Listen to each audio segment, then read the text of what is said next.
বর্তমানে বাংলাদেশে প্রতিদিন যেভাবে সংখ্যালঘুদের উপর অত্যাচার, খুন, অগ্নিসংযোগ করে চলছে বাংলাদেশ আর্মি এবং মুসলিম ধর্মাবলম্বীরা, গত দুদিন যাবৎ অত্যাচারের মাত্রাটা খুবই বৃদ্ধি পেয়েছে যে সংখ্যালঘু, বুদ্ধিস্ট, চাকমা ও ত্রিপুরীদের উপর।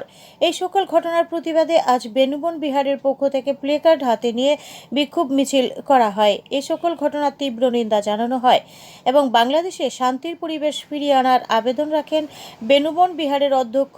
আমরা এখানে বেনুবন বিহারে জমা হয়েছে, আমরা যারা ভিক্ষু সংগ্রহ আছে ত্রিপুরা রাজ্যে জায়গারা এখানে উপস্থিত হয়ে আমরা এখন যাব প্রসেশনে পিস মার্চ করার জন্য। বাংলাদেশে আমাদের বৌদ্ধ জাতি মাইনরিটির উপরে অনেক অত্যাচার হচ্ছে, বৌদ্ধ মন্দির ভাঙচুর হচ্ছে। এই জন্য ওদেরকে স্টপ করার জন্য আমরা ন্যায় চাই, উই ওয়ান্ট জাস্টিস। এই জন্য আমরা আজকে সবাই মিলিয়ে ভিক্ষু সংঘ জায়গারা আজকে পিস মার্চ করবো। আপনাদের ডিমান্ড কি? আমার ডিমান্ড হচ্ছে যে বৌদ্ধদের আর হচ্ছে যে আমাদের মাইনরিটি জাত আছে বাংলাদেশে, ওদেরকে অত্যাচার না করা, ওদেরকে অত্যাচার না করে ওদেরকে সবাই পিসফুল থাকার জন্য এটা আমরা মাং চাই। Bureau report, voice 24.in।